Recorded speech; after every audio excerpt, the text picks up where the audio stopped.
So the EA conference just finished right now. I'm going to give a little like recap and review of what happened in the showing. I guess I can say not very much.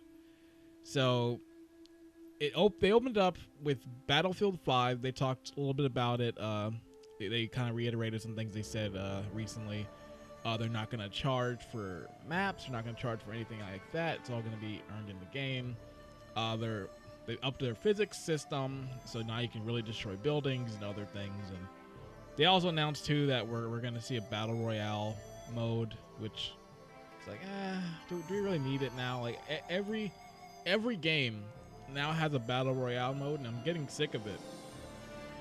Like, have developers seen what happened to other games that have done it? Like, remember the one by see, I can't remember right now, but yeah, there are a few battle royale games that came out that didn't do well. Like maybe because it's Battlefield and like that, it'll probably like prosper, like maybe like do big, but I don't know. Maybe the battle royale gamble is not gonna be the big one. Like that's gonna work, but I expect 1,000 more of them throughout E3. So they talked about Battlefield 5 is coming October. They showed a brand new trailer for it, and then they went into FIFA, which I was like, oh, they're going into FIFA kind of early. Usually this is like a middle of the conference thing. Like maybe they're getting the sports out of the way, but no, they went into way more sports. But yeah, FIFA 19. It's got some mode. I think it's like a World Cup mode or some like club thing. Like I said, I'm not a big FIFA person. I played them back on PS2, but when it became this yearly thing, I really stopped watching it entirely. Not what, but entirely playing it too, because I was getting sick of just like, I just spent money on this game. Now you expect me to buy the same game next year with like one new feature. Like, oh, better physics. Oh, the players move now. Like, so yeah, FIFA, it's coming. There's a free trial for 18 for those, I guess, for the World Cup. So then they went into this cloud service they were talking about, where it's going to be you can play a bunch of EA games like on the cloud, either on your mobile device, your PC, or your console. I don't know how this is going to work. If it's anything like PlayStation Now or any other streaming service like that, it's like, be ready, because I feel certain games aren't going to be working on there. Like, you don't want to play a game where you need precise controls and you have to deal with input lag, which, despite how good your internet connection is, you're still going to have a little bit of it. So, I don't know how it's going to be. They said it's still real early and that they're testing it out at E3, but oh, see if that works out. Yeah, Madden 19. They talked about Madden 19, and then I gotta get to that, but they brought out Vince from Respawn. He was talking about the Star Wars game, and this segment, I don't know what it was. This segment seemed like last minute. Like he almost didn't want to even talk about this. Like he's like, God, please point the gun away from me. I don't want to talk about this Star Wars game yet. He's talking about this Star Wars game. It's like, yeah, it's gonna be there's Jedis, and then there's Jedis. So of course with the name Jedi, I think, didn't you guys see some Jedis in there? And he was like, yeah, it's gonna be between episode 3 and 4, and it's coming out next year. So this segment kind of didn't need to happen. It's like I'd much rather see the game just shown when it's ready to be shown than just kind of talked half-heartedly about it in this segment. Because that's what I felt. I was like, there's probably a way better way to just do this. But I guess they just wanted to say like, yeah, we're working on something. And then after that Star Wars news, they came out and talked about Battlefront 2, pretty much like, hey, please understand, this game, we want you to come back to it. It's not the same game you played before. We've made it better. We've fixed the issues. We've taken out the microtransactions. It is now a good game. You can play as Han in the salt mines.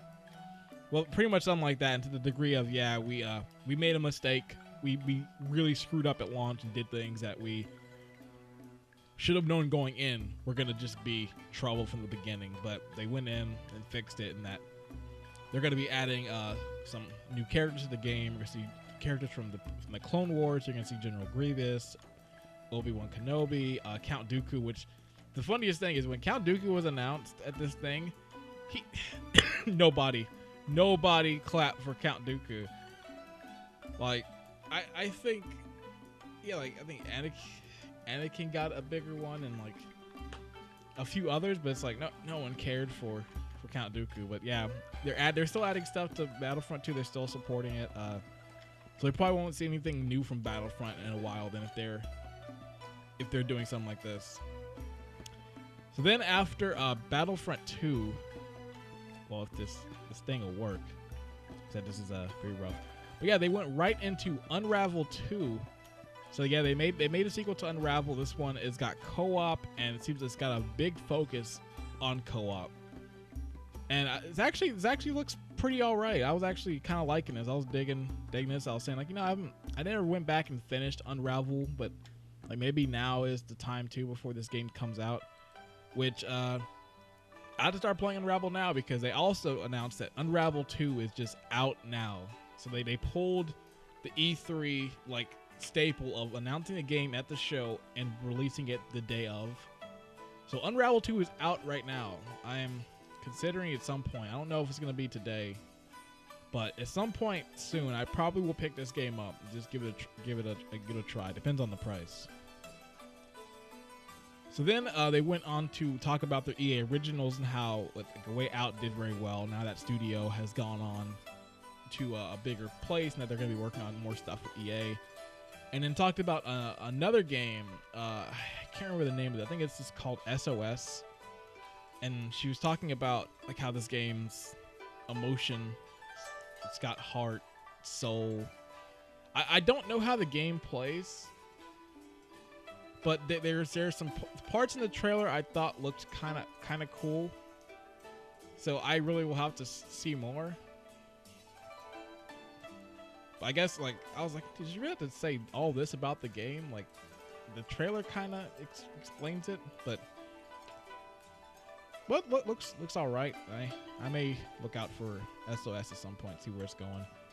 Oh yeah, NBA Live is back. I've never been too much of an NBA Live guy. I've more been like a 2K person. And even then, I even mentioned it. And when I was watching it, I was like, man, I'd love an NBA Street game. Like just another Street. Like those were pretty cool games.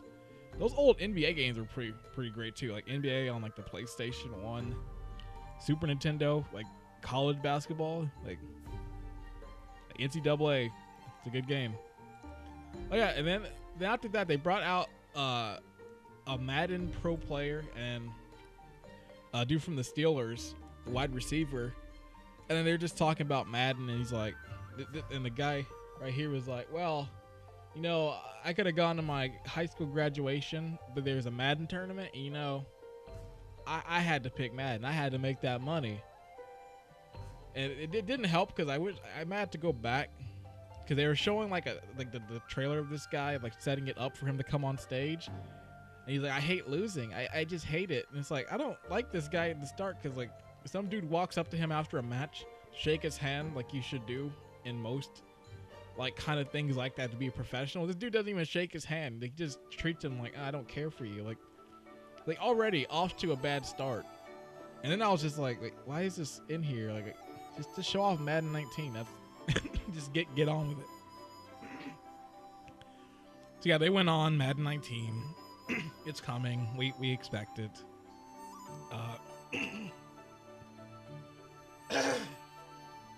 It's got football stuff, so yeah. So then they moved on to a new Command and Conquer game, which I was persuaded. They didn't say it was Command and Conquer in the beginning, so I was like, what is this? It is a mobile game. They had like a shoutcaster there. I was like usually when they have shoutcasters, it's gonna go on for a while. But yeah, they're showing off like this new Command and Conquer game for mobile. And I don't know, just Command and Conquer is like a cool series. Like it was cool on PC back then, but I really just cannot stand like mobile games. I'm not really a mobile guy, and I was like, just, it looks like every other mobile game out there now. Like maybe not as like cheap looking. Like it does look like it has some polish to it and has some like style. But I wasn't really too big on it. I was like, just mobile is just the thing that just drives me away from that. Yeah, Command and Conquer Rivals for mobile. It's Android's got like some trial out now. They then moved into, wait, was that? Oh god. So yeah, then they moved on to Anthem, which they focused the rest of the show on. They spent a lot of the show on Anthem. They showed a trailer. They answered questions about it and how this game isn't Destiny and how it's its own thing, even though it looks very heavily like Destiny influence in there. And how it's a single player game, but you know it's a connected world, so it's multiplayer with co-op. And then it's like, can you play it solo? Yeah, you can, but we're balancing it out to make it so it works, which means in the end, it's like, yeah, they're gonna make it so you have to play co-op. Didn't really answer the question of like, what's gonna happen if the servers drop on this game? Are you just stuck playing in the single player hub and not playing? But yeah, they focused on Anthem for the rest of the show. I was kind of out at this point. And Anthem to me seems like a red box rental. You rent for a day, you give it a try, and you put it away. So, like, the stuff they showed really didn't persuade me enough that's like, I need to buy this game. And it also got a release date for February 22nd next year. So we'll be seeing that early next year. But I was like, hey, there's just some alright stuff with it. Like, I kind of like the mech suits and like how you can kind of just like fly with them and go these places. But I wasn't like too sold on it. And really, that was a showing. I actually expected a lot from it. Like, I was kind of dumb. I was like, oh, we might see Skate 4. We might see Dead Space 4. And it's like, I shouldn't have hoped for that. Because, like, I knew in the beginning, like, they're not going to show that. They're not going to give me what I want. It's like, so skating is still in the back burner. But, yeah, that was EA's showing, really. I think in the video, I gave it a very low C because it's like I can't really say too much on it now, but I wasn't too big on this show. There's like maybe 2 things I thought were kind of decent and the rest were just indifferent, which is probably not the best thing to say in terms of the conference. But yeah, I wasn't too big on the EA showing. Maybe next year. And it seems like I really like just I'm going in on EA because like last year they were like my least favorite conference of all of them. Like I was hoping this year, I was actually really hoping that EA was gonna come through and they were just gonna like do a good show, but I don't know. So yeah, that was my review of the EA show. Join me when I review the Microsoft show, which should be interesting. Let's see what 5 games they're gonna talk about.